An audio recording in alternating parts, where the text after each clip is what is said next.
province and teachers are still $2 billion apart. Well, there's room in there for government to move. But the Premier says class sizes and complexity issues should already be solved. So we should already be able to have class sizes of 21. And so we have to kind of look into why don't we? Plus, great for drivers. Sinking oil prices push regular gas as low as $1 a litre. It's really good. It's really cheap. Not so great for the province's bottom line. I don't think it'll be much better next year either. And the sun sets on Wild Rose Country. The new design will be based on the theme strong and free. The province unveils a new license plate motto, but do Albertans like it? CTV Calgary, local breaking news with Tara Nelson. Hello and thank you for joining us. There is a wide gulf between what Alberta teachers want and what the province is prepared to give. That's according to leaders from both sides of the bargaining table tonight. Now the province is courting controversy by suggesting that classroom complexity should be addressed in other ways. Stephanie Thomas explains. Now that talks have resumed between the province and the teachers' union, officials say it's far from a done deal. It's a little disappointing that I think we're still quite a ways apart.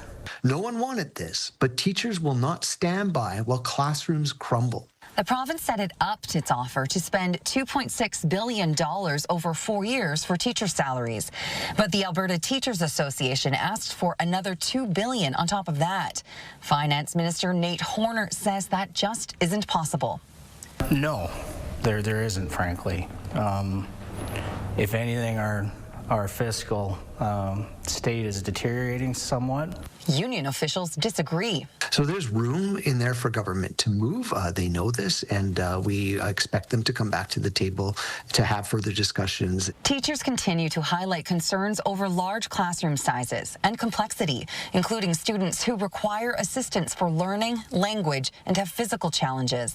The finance minister says adding 3,000 more teachers and 1,500 educational assistants would address that. But otherwise, the issue of complexity is too complicated to settle at the bargaining table. Premier Danielle Smith had another suggestion. A cap on how much complexity there is. Maybe that's the issue, is that we have to add more education assistance until you get to a point where you say, you know what, this is just too many complex needs kids for one teacher. She said the province needs to maintain flexibility to handle classroom complexity. Meanwhile, some grade 12 students have set up a free online tutoring program called Lock-In Alberta to ease the effects of the ongoing strike on their studies. A lot of students are worried about their university applications or per se their diploma exams or just their grades in general. Mental health is an issue right now because there's so much stress happening about the uncertainty and the disruption of this strike. Stephanie joins us from Henry Wisewood School tonight. So Stephanie, what is the current status then of the labor discussions? Tara, talks have not stalled per se. There will be another meeting later this week. But if the gap between the two sides can't be closed with that meeting, Finance Minister Nate Horner says that there is a strong possibility of legislating teachers back to work. And that could happen as soon as the fall session resumes, which could be on October 27th. Tara? Okay, Stephanie, thank you. We have more details on the layoffs at Alberta Health Services we first told you about last night. About 100 employees will be cut and 300 vacant positions will be eliminated. Most are in IT, finance, and human resources, along with community engagement and communications. This represents about 0.4% of the AHS workforce. According to the Alberta Union of Provincial Employees, no doctors or nurses are impacted. A long-awaited report on allegations of corruption in healthcare procurement has finally arrived.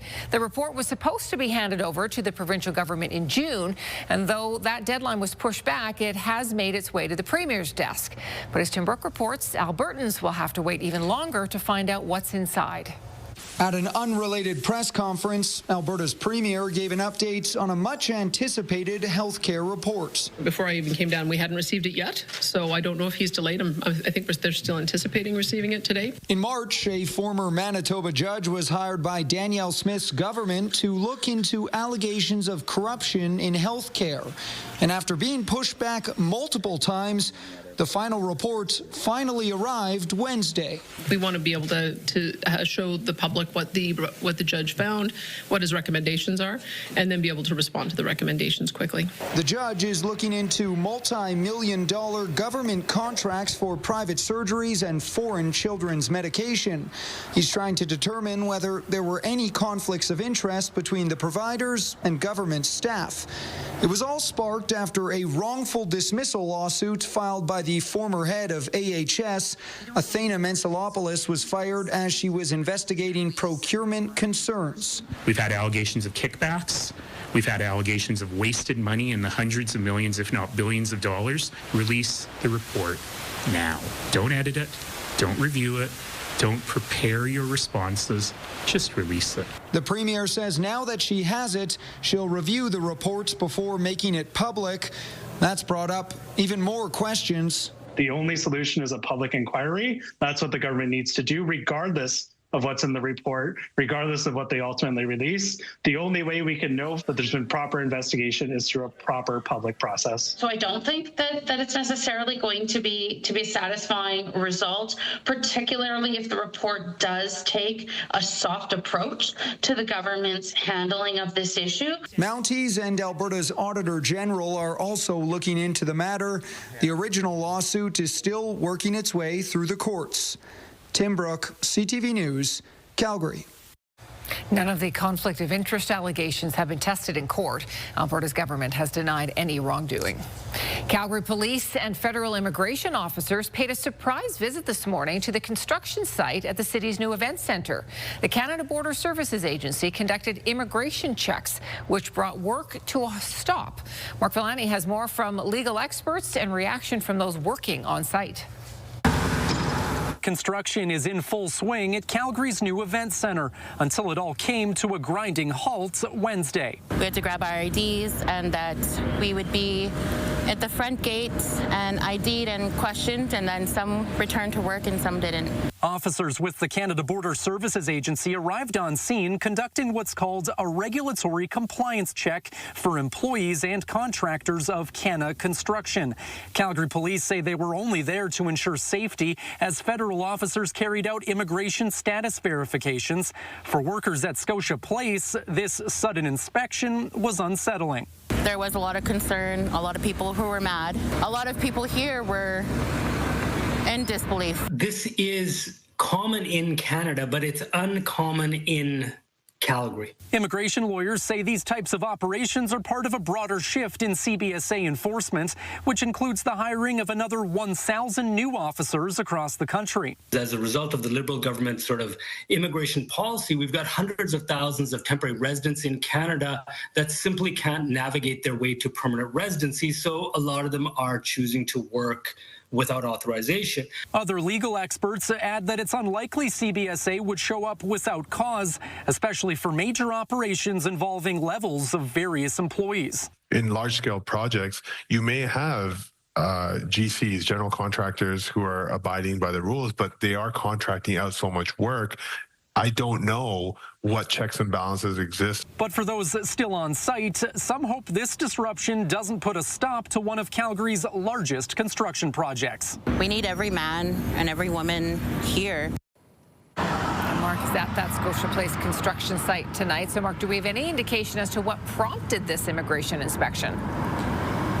Well, Tara, police and federal officials have not told us yet what triggered this inspection, but immigration experts tell us that these checks often come from tips that they receive or as part of broader enforcement campaigns.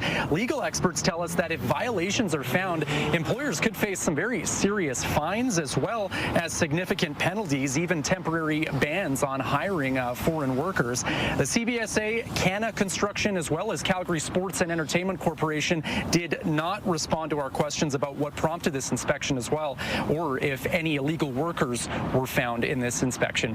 Tara. Okay, Mark, thank you.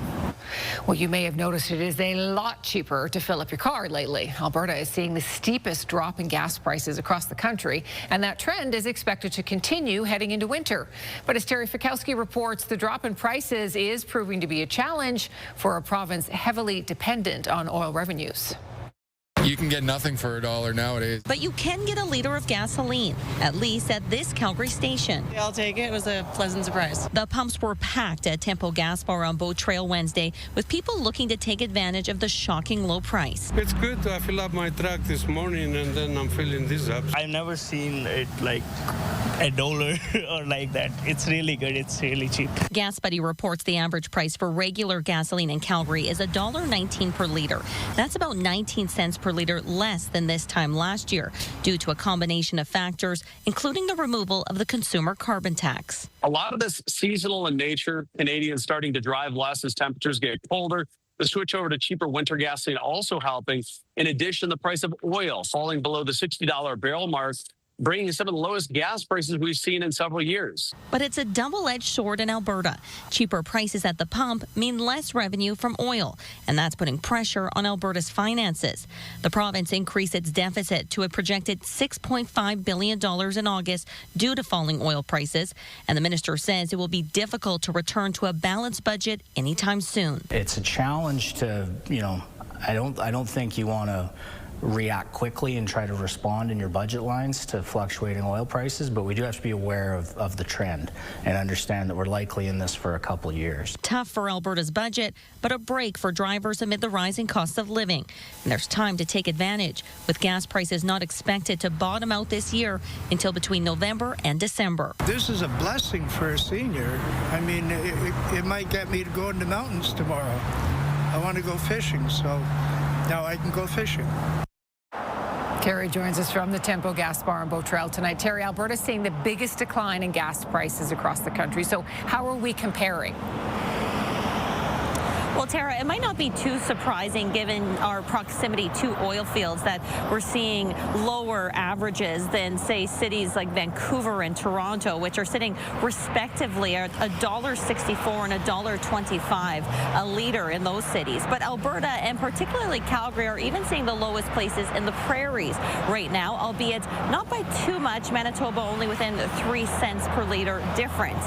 However, still those low prices just really driving people to places like this, a popular place today, Tara, that's just been packed with people looking to take advantage of the savings. No kidding. Okay, Terry, thank you.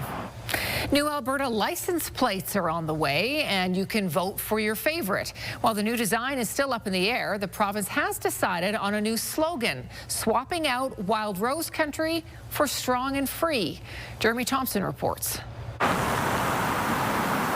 Red digits on a white background. Alberta plates with the slogan Wild Rose Country have been around since the early 80s. The province says it's time for a rebrand. I really like our current license plate, but I think we can all agree it needs a refresh. The government has come up with 8 designs for Albertans to choose from. Voting is already active on alberta.ca, and a winner will be crowned in mid-November. Albertans can choose the style, but the slogan is solidified. The new slogan is going to say strong and free. No, we're not American. That's more American. There's nothing wrong with our plates now. I think it maybe leans into a little of the separation thing with the strong and free, which I don't love. I also think, why do you need to change this? Change something that matters. While the phrase strong and free is Alberta's motto, even written in Latin on the coat of arms, political scientist Laurie Williams says it has political connotations. This is a phrase, at least in Alberta, that is associated with conservatism, with certain kinds of conservatives, and particularly with the United Conservative Party. The UCP uses the slogan on its website and even has a strong and free club for major donors. This is neutral language. This is in the national anthem. This is mentioned in speeches from every person from every political stripe. The license plate announcement comes amid a teacher's strike, ongoing struggles in the healthcare system, and a looming report on the AHS contract controversy the NDP has labeled the corrupt care scandal. The Premier talked to us about license plates, a burning issue, an issue that every Albertan has been craving for change. Come on. Not a single Albertan asked for this. I don't expect each minister to stop what they're doing in their portfolio when there's important things going on. I can do more than one thing, and the minister can do as well. Jeremy Thompson, CTV News, Edmonton. Now, you don't have to change over to a new plate. You can use your current one as long as it's in good condition. The winning design will be announced next month. Well, it's a pretty gorgeous fall day. Danielle joins us now from outside. We can expect another pretty great day tomorrow, too. Yeah, and even warmer tomorrow. I mean, today we got a little above what we were expecting. I was thinking 12, 13. We got to 15 today. It's really nice out here. The winds are calm. The sun has been out all day. And tomorrow, even warmer. Tomorrow, in fact, will actually be the warmest day of the next 10. So hopefully you got to enjoy a little bit of today. We're dipping for the day now, temperature-wise. We're down to 12 at this point. And tomorrow we're looking at a high of 17. Things kind of unfold a little differently for Friday. More clouds, chance of showers, cooler temperatures. So make the best of it tomorrow, absolutely. Just remember, a little cool to start in the morning. Your full forecast is just ahead, Tara. Thank you, Danielle. Marda Loop is welcoming back shoppers. After more than 2 years of infrastructure upgrades, retailers hope that they haven't been forgotten. And a group of U of C students wants to dissuade other youth from vaping. They say they need Ottawa's help to do it. We'll explain. And if you have a news tip, you can text us anytime at 10400. Following years of construction delays and disruptions, Marda Loop is back open for business. Much to the delight of local business owners, there is no more road work, disruptions to storefronts or construction workers in the area. Now, shop owners want Calgarians to flock back and experience the revitalized community. Here's Tyson Fedor. It was more than 2 years of dust, road closures, and construction workers for Marda Loop residents and businesses. It's been some rough couple decreasing sales trends and customer counts over the last couple of years, but also very, very excited that the project has definitely enhanced the neighborhood. 9-foot sidewalks, walking paths, bike lanes, safer intersections for our customers. The southwest community of Marda Loop is now open. The signs are gone, roads are paved, and shop owners want you to come back. Just a lot of people telling us, we're completely avoiding Marda Loop entirely, and we're not going to step foot in this area. And so that's been hard to hear as a small business, for sure. Nicola McNaughton is hopeful her bookstore that opened just months before construction began will thrive this year during the holiday rush. And I don't think we've experienced what a true Christmas season, holiday season can be in Marda Loop because it's always been under construction. Work started in June 2023 and was supposed to take 1 year to complete. The $30 million in refurbishments took an additional 18 months due to construction and weather delays, frustrating residents and the 200 local businesses. It's been a trying time for us and our businesses over the last couple of years, but we're really ready to look forward to the future. Some businesses even shut down and left the community because of the financial hardship. I think you'll get some people come back for Christmas for sure, but I think by summer we should be getting back to some of those numbers we had. Barb Sheldon opened her Lemon and Ladle food store just 9 weeks ago. There's no construction anymore around this area. We're good. So we're ready to look forward and to bring people into the community so that this can really thrive. Sheldon says, as a Marda Loop resident herself, there was nowhere else she would rather open a new business. We knew we wanted to be here. We were focused on that. We were ready to be scrappy. We've been going out and giving coffee to the road crew. Everybody's been so kind and lovely to work with. And Tyson joins us from Marda Loop tonight. Tyson, 2 businesses there actually filed a proposed class action lawsuit against the city seeking compensation for all of this. And Tara, that came at the end of May this year. Diner Deluxe and Silver Sage Beef are spearheading that proposed class action lawsuit on the behalf of many other businesses here in Marda Loop. That lawsuit alleges negligence from the city when it came to the impact on customer traffic through here, along with restricted access. Now, none of those claims have been tested in court as we speak, but we did speak with the lawyers involved, and the plaintiffs have until December to bring forward its evidence to court. The city would then have about 2 months to respond to that evidence, and sometime next year, courts will look and deem whether or not this lawsuit will proceed moving forward. Tara? Okay, Tyson Fedor in the reopened Marda Loop. Tyson, thank you. An American man has been sentenced for the Power School data breach, which impacted Calgary families. Last December, the Calgary Board of Education was told about the cyber attack. Personal details, addresses, and phone numbers of students were affected. Power School paid a ransom to ensure the impacted data was deleted, but the extortion continued. A man from Massachusetts pleaded guilty in the case. Today, he was sentenced to 4 years in prison. This is CTV News Calgary. Let's get a closer look at our 5-day forecast because it's pretty good. Yeah, it's looking really good, especially tomorrow. If you like the warmth, you like the sunshine, the fairly calm winds, well, in most cases in southern Alberta, tomorrow's the day for you because tomorrow will be the warmest day of the next 10 days. I mean, we're not going to be exceptionally cold over these next 10 days, but we certainly won't be in the teens. Okay. Most communities in southern Alberta were in the teens today. We're starting to drop off for the day. So it's now at 12 in Calgary, 11 Drumheller through Brooks, 10 in Medicine Hat, 12 in Lethbridge. Medicine Hat didn't get much above 10 today because of a system that we had talked about that's in the southeast corner, mainly in southern Saskatchewan, but certainly impacting the area. You can see that here. So we have the clouds from that, a little bit of wind as well, and certainly isolated showers possible for another hour and a half. And then just some residual cloud cover through the overnight hours, and then that's out of the way. All right, so tomorrow is a bright day for everybody in southern Alberta. It's a warm day for everyone in southern Alberta, but Friday we have a cold front that will be moving through. So when you look at this upper air analysis, the jet stream is in the darker green here. That's going to shift all the way down stateside. That's going to allow cooler air, relatively cooler air, to move on in. This is going to be kicked off with a cold front that will move through, and that's going to create that lift that we need to create some showers, even some wet snow, higher elevations. Now, it won't be a lot. It'll be isolated. It won't be like the last bout. But I'm going to show you how this should play through. So mainly sunny for tomorrow. By the supper hours in the city, we are looking at cloud cover increasing. And then for Friday, there you go, there's that cold front. So this will spark up a couple isolated showers in the city. For higher elevations, even some wet snow is possible. And then this will shift down to the far south. So Pincher Creek over to Lethbridge. Brooks should see some of this as well. Even Medicine Hat, the chance of showers for tomorrow. It won't last the entire day, but there is the potential of on and off showers throughout the day because of this instability. Plus, there's a look at the cooler temperatures that come with it. So tomorrow, bright and warm, I'd say, 17 degrees. Again, it's cooler in the morning. We'll be closer to that freezing mark at 8 a.m. But then in the afternoon, sunny. The wind should be fairly calm until the supper hours. Then they'll pick up to about 30 kilometers per hour. Then the cold front swipes through on Friday. That will bring in the cloud cover. There is the chance of isolated showers.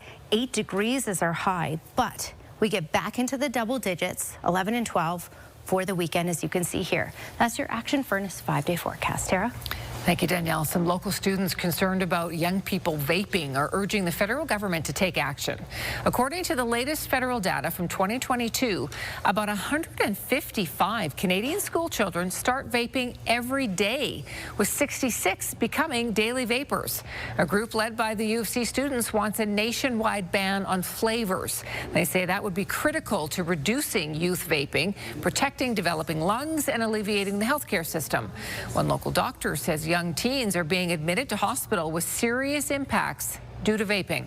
Scarring in the lungs that can affect future lung function, future health, having asthma, permanently requiring medications for a lifetime. And so we've seen that severity of illness from youth that are vaping. It's not worth it. Like the short-term relief that you get from a vape is not worth the long-term effect that it has on your life. Many European countries and some American states have banned flavored vapes. In Canada, the idea has been proposed and delayed. Health Canada says it has enhanced public education about vaping and continues to work with stakeholders. The civic election is on Monday, and candidates have a lot of work to do. They are all clamoring to grab the significant undecided vote. We'll tell you about some new polling. And the patriarch of the famous Hart wrestling family is being honored with a bridge in his name. Stay with us. Calgary's municipal election is just days away now, but it seems like few people are interested. Advance voting numbers are down, and polls show many people are still unsure of who to vote for. Jordan Canagan has more on a slow and sleepy campaign. Election signs are everywhere in Calgary, but interest in the campaign doesn't seem to be there. It's kind of the Seinfeld election. It's an election about nothing. While issues like rezoning, safety, and transit dominate platforms and debates, some voters say they're barely interested. I feel defeated by how voting has been in the last little bit. So everything that's going on, it almost feels like there's no point. I don't know. I just get tired of all this, I guess. Watch too many news, maybe. Advance voting wrapped over the long weekend. Despite long lines at some polling stations, overall numbers dropped. Just over 96,000 people voted early this year, down from 141,000 advance votes in 2021. I feel very badly for Calgary families that are struggling with everything that the teacher strike has brought upon them.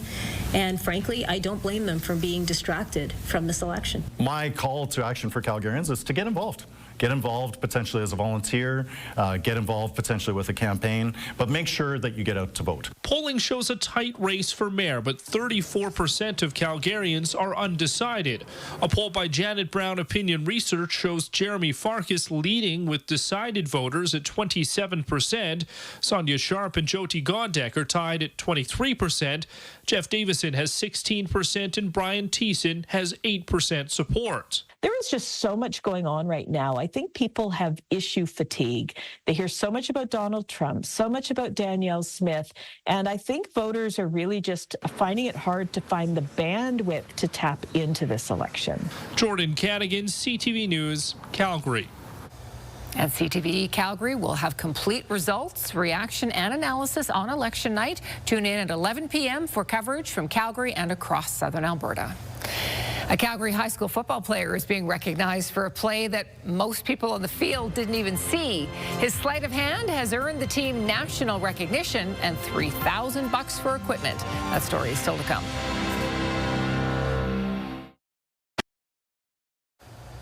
Calgary's Dale Hodges Park has won a big award. It beat more than 100 nominees to be named the best large urban park in North America. The Northwest Park is being recognized for its transformation from a former gravel pit into a space that serves the environment and the community. The province is honoring a Calgary legend in a big way. It's naming a new Highway 8 bridge after wrestling icon Stu Hart. The man behind Stampede Wrestling and the patriarch of the Hart family is being remembered for both his impact in the ring and in his community. Kevin Green reports. I am proud to announce our new bridge on Highway 8 will be named the Stu Hart Memorial Bridge. The announcement drew scores of family members and wrestling fans celebrating the man who put Calgary on the world wrestling map. It's so fitting that it's a bridge that's named after him because he was such a strong, solid tank of a man.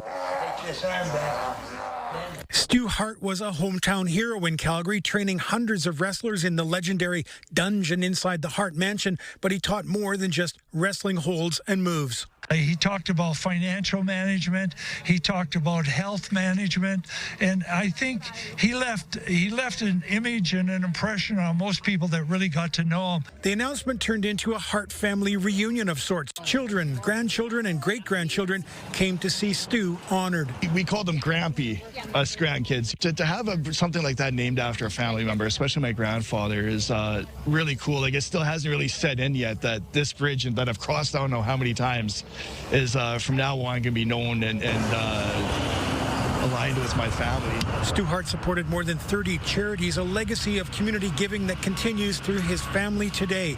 Founder of Stampede Wrestling and an icon of the golden era of wrestling. Awarded the Order of Canada in 2001, Stu Hart died 2 years later on October 16th, 2003. He was 88. Kevin Green, CTV News, Calgary. The westbound Stu Hart Memorial Bridge opened in 2021. The eastbound side is under construction and expected to open by next fall. That's a very nice honor. Terrific. Yeah. Well, they may have short legs, but don't count them out. More than 100 Dachshunds raced for glory at the 3rd International Dachshund Competition. The fastest dog completed that 40-meter track in 4.4 seconds. That's pretty good when you're a short little guy. The short legs are still good. You can still go fast. The races were just part of the festival in Germany, though. The event also included some dog dancing demos ahead of the European Dog Dancing Championships that are coming to Hungary next month. It's a dog day. Wow. Fun. Well, it's never a good idea to stick your hand in a lion's mouth, unless, of course, it's your job. Oh, wow. Oh boy, vets at the Big Cat Sanctuary in the UK had to remove an infected tooth from a lioness's mouth. She was sedated during the procedure, obviously, so there was no chance of any accidental nibbling when she woke up. The lioness and her sister were saved from Ukraine. Vets say she is now on antibiotics, she's getting soft food, and she is recovering very well. You would want to make sure she was heavily sedated, right? Nobody likes a toothache. Yeah, you got to get in there and take care of that. For at least 2 days, just to make sure. But also, how did they even know that She wasn't eating. Oh. Yeah. There you go. She's all good now. Okay. Well, finally, right in time for Halloween, a toddler who is a little bit sinister. Our toddler only wanted to bring one thing with her on our walk today. Not sure if I should be worried. Moo, what's in your handbag? A knife. You're dressed A knife. Her dad's not sure why that was her toy of choice for the walk today, but she put it in her little purse, and he had to chase her down just to apprehend it. But yeah, I guess that's why you need to check what your kids are taking with them. I think that's a good idea, for sure, right? It looked like a play knife, but still. Yeah. I like that he calls her silly sausage. Yeah. A new prefab housing plant is opening in Calgary. We'll take a look at how workers are using robotics and AI to build homes more efficiently.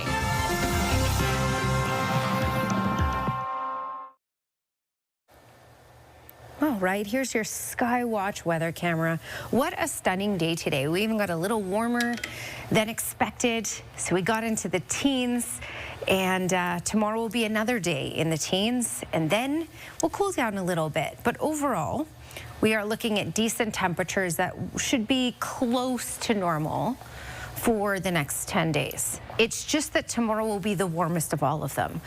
Okay, 12 degrees is our current temperature. We did get to 15 earlier today. At this point, we have 10 hours and 44 minutes of daylight. So, yep, that's starting to decline, as you've noticed already. All right, still cool in Saskatchewan. Regina's high was just like Churchill, so certainly cooler there, but we've picked up, as you can see here, getting into those mid-teens, so we were warmer than Victoria and Vancouver today. Just a quick look at what's happening now. 8 in Milk River, 10 in Medicine Hat, 11 in Pincher Creek.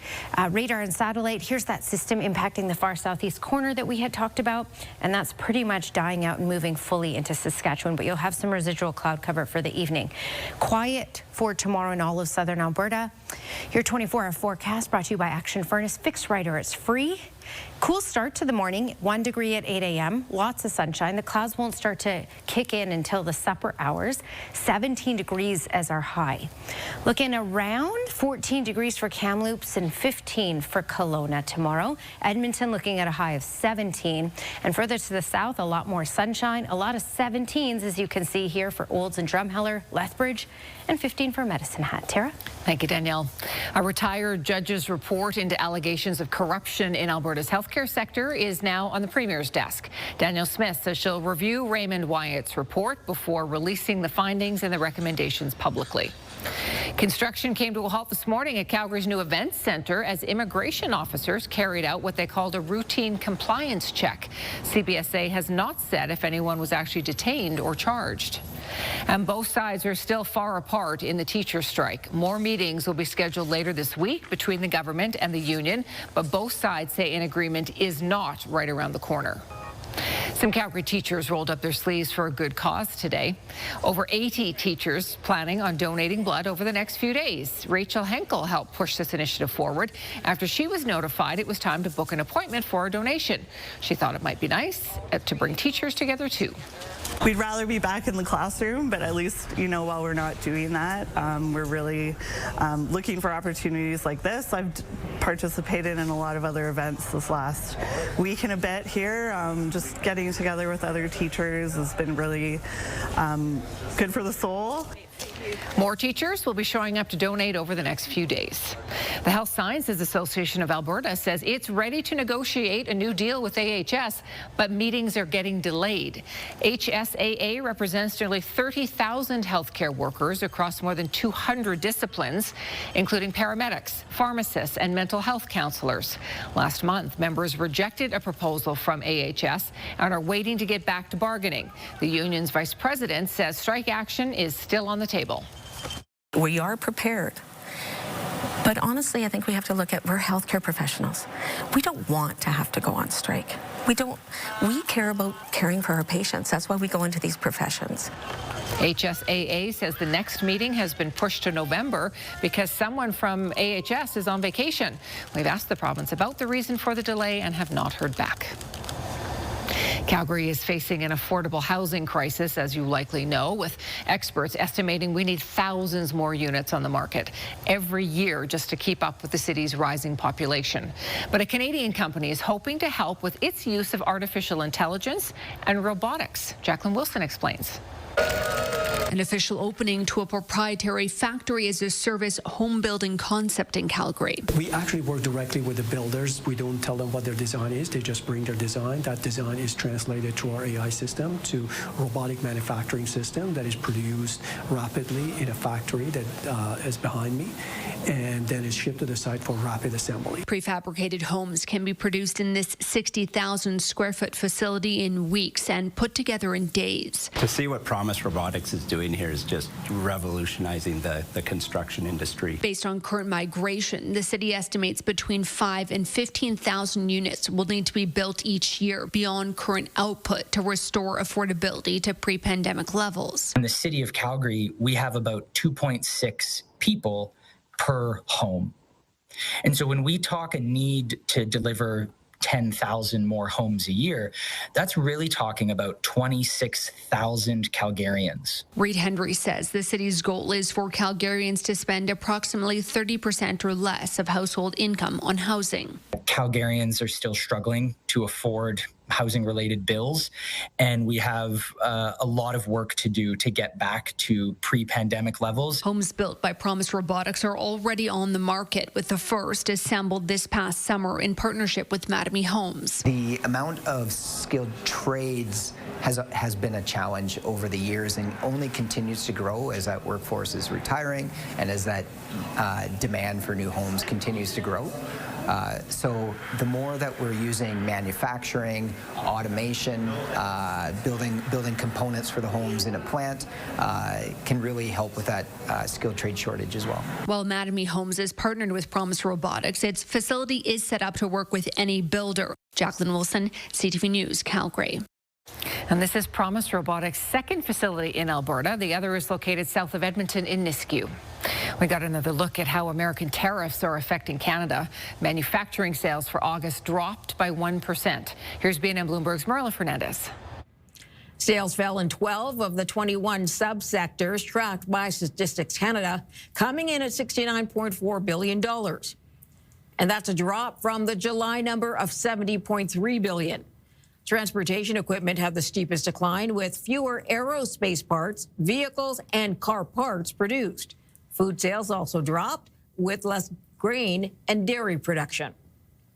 Here are the closing numbers for the day. The Canadian dollar really didn't change. It ended the day at 71.19. West Texas Intermediate crude barely budged. It sits at 58.72.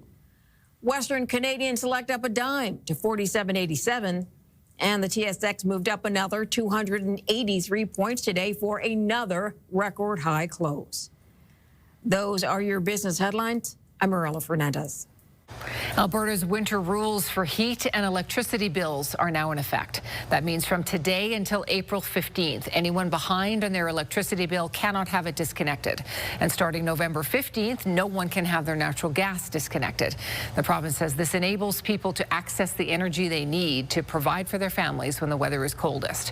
The Alberta government has partnered with the nonprofit Trellis Society to support people who are struggling.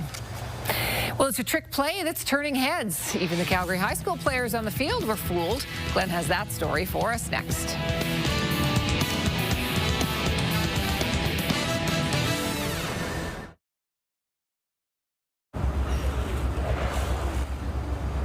This was a treat. Passengers waiting for their ferry in BC got a close-up look at a humpback whale. It splashed around Horseshoe Bay while people waited to board. High school football continues to be on hiatus, of course, because of the Alberta teachers' strike. Glenn is back with us, and Glenn, that doesn't stop them from getting out onto the field and still playing the game that they love. Tara, I met up with a couple of players from Western Canada High School today. They want to get the football season back as much as anyone, but at least they do have one great memory to take away from this year. Lawson Parks and his teammate Lucas Pearson haven't played a high school football game since October the 3rd. That's when they lost a heartbreaker 24-19 to Centennial in their only game of the season. As tough as the loss was, they were involved in one of the most exciting plays of the game, a fake handoff quarterback boot that ended up in a 65-yard touchdown. So we ran the play, and nice little fake, got most of the defense. The only guy who really saw it was the backer, but I was able to beat him in a foot race to the end zone. The play was so good, head coach Travis Losey nominated Parks for the NFL Canada Way to Play Award, which is featured weekly on the NFL on CTV. And to his surprise, he won. Yeah, we submitted it, and I wasn't 100% sure I was going to win. It was just kind of like a, hey, let's put this in. You know, it was a good play, and I was crazy. I mean, I didn't think I'd win, but yeah, I was really happy about it. Pearson was the running back on that play. He was happy for his buddy, but joked he deserves half the credit. But I thought I was getting the ball. You know, I didn't really hear the boot part of the play, so I kind of fold over and I'm expecting the ball. So I think I'm getting the ball. I don't have the ball, but I still, you know, in practice, always practice. I still run with the ball. I see the safety. I see all the guys come to me, and I kind of like open up dramatically to show them I don't have the ball to avoid contact. And I'm kind of looking around, and I see Lawson all the way in the end zone. The award is a win-win for both Parks and Western Canada High School. Well, our school gets a $3,000 equipment grant, and I get recognition, and the school gets recognition. So it's pretty cool, and it's a pretty cool award, and hopefully it'll be good for my recruiting, but it also kind of help out the school with that and equipment. Park says he's also going to get some swag from the NFL, and he says he hopes to continue his football career in U Sports. He's looking at a lot of different universities right now. Update on the Jays, Game 3 against the Mariners, 2-2, top of the 3rd. Good stuff. Thank you, Glenn. Let's get our final peek at the forecast. Pretty nice tomorrow anyway. Yes, beautiful tomorrow. 17 degrees, mainly sunny, late October. Or I guess mid-October, getting ahead of myself here. Enjoy what you can of it. Cooler Friday with the good chance of isolated showers. So some communities in Calgary will see it, other communities not. And then we get back into those double digits at least. So a nice weekend with a mix of sun and cloud and those double-digit temperatures. Okay. Weather window brought to you by Lux Windows and Doors, crafting quality windows and doors for your style, budget, and Alberta's climate. Glenn Belbeck sent this in. I'm having some graphic issues with this, so it's a bit stretched. But it's a stunning picture of horses in the snow from Thanksgiving weekend out west. Great shot. Are those wild horses? I guess we don't know. Yes, they are. Oh, beautiful. Nice shot. Thanks for your company tonight. Have a great evening, and we'll see you again tomorrow.